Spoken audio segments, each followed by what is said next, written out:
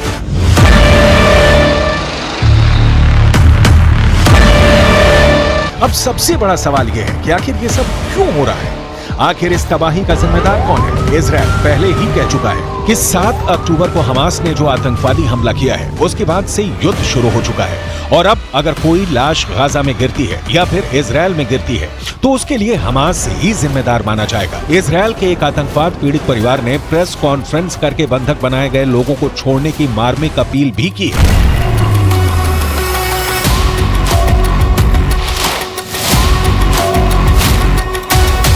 She looks very terrified. She looks like she's in big pain. I can see that she's saying what they tell her to say, but I can see that she's stable. I can see she needs medical care. I don't know if she's dead or alive until yesterday. All I knew is that she's might be kidnapped. I'm begging the world to bring my baby back home. She only went to a party, to a festival party, to have some fun. And now she's in Gaza. कुल मिलाकर Hamas ने दुनिया को एक ऐसे कत्लो गारत में झोंक दिया है जिससे बाहर निकलने का कोई रास्ता फिलहाल नजर नहीं आ रहा है। गाजा की तरफ से जब इजराइल पर हमले होते हैं वो भी बेहद खतरनाक। हमास इजराइल पर जब रॉकेट फायर करता है तो वहां के लोग आखिर क्या करते हैं? सड़क चौराहों पर उनके लिए जान बचाने के लिए क्या क्या जरिए होते हैं, ये इजराइल से बता रहे हैं हमारे सहयोगी नीरज कुमार। हमास गाजा की तरफ से लगातार इजराइल के दक्षिणी शहरों पर एक के बाद हजारों की संख्या में हमले कर रहा है मिसाइल से, तो सवाल उठता है कि लोग अपने आप को बचाते कैसे हैं। इस वक्त हम लोग जेरोस शहर में, जो कि सुनसान पड़ा है, शहर में कोई नहीं है इक्का दुक्का लोगों को छोड़ के, लेकिन इस वक्त हम लोग एक बस स्टैंड पे हैं और बस स्टैंड के बगल में हम वो स्ट्रक्चर आपको दिखाते हैं जो हमास के मिसाइलों से लोगों को बचाता है, इजराइल के दक्षिणी शहर के लोगों को बचाता है। ये बंकर है, ये बाहर में बंकर में होता है। ज्यादातर सार्वजनिक स्थलों के बगल में यहाँ बस स्टैंड है, लोग बस पकड़ने के लिए खड़े रहते हैं, इसलिए ये बंकर यहाँ बनाया गया। जब भी मिसाइल अलर्ट आता है लोग भागकर इसी बंकर में आ जाते हैं। ये बंकर कंक्रीट का होता है, कंक्रीट का, और मिसाइल जो हमास की तरफ से छोड़ा जाता है उसका असर इस पर नहीं होगा। इधर देख सकते हैं, यहाँ कम से कम 15 से 20 लोग इसमें एक साथ रह सकते, क्योंकि कम आबादी वाले शहर है तो बहुत ज्यादा लोग सड़कों पे नहीं होते एक वक्त में, ज्यादातर सार्वजनिक स्थलों के बीच में इस तरह का स्ट्रक्चर बना होता है। ये कंक्रीट का है, ये कंक्रीट का बना हुआ है, और ये बीच में एक दीवार होती है ताकि स्प्लिंटर, जब मिसाइल फटे, रॉकेट फटे तो स्प्लिंटर इसके बाद इधर ना आवे। इसके अलावा करम आप अंदर रहिए, इसके अलावा ये एक गेट भी बना होता है, लोहे का गेट होता है, बंद कर देते हैं लोग। बंद कर देने से कोई भी स्प्लिंटर अंदर नहीं आ पाता। तो इस तरह के बंकर ऊपर में बने होते हैं। आमतौर पे बंकर जमीन के अंदर बने होते हैं, लेकिन इस तरह के बंकर सार्वजनिक स्थलों पे ऊपर बने होते हैं। और जो घर होते हैं, घरों में अंडरग्राउंड बंकर बने होते हैं कि अगर मिसाइल गिरे तो लोग अंदर जाकर छुप जाए। तो इस तरह के बंकर और सेफ जोन, इसे सेफ जोन कहा जाता है। हम भी कई बार रिपोर्टिंग के दौरान जब मिसाइल अलर्ट हुआ है तो इन्हीं बंकरों में जाकर अपने आप को सुरक्षित किया है और अपनी जान बचाई है। तो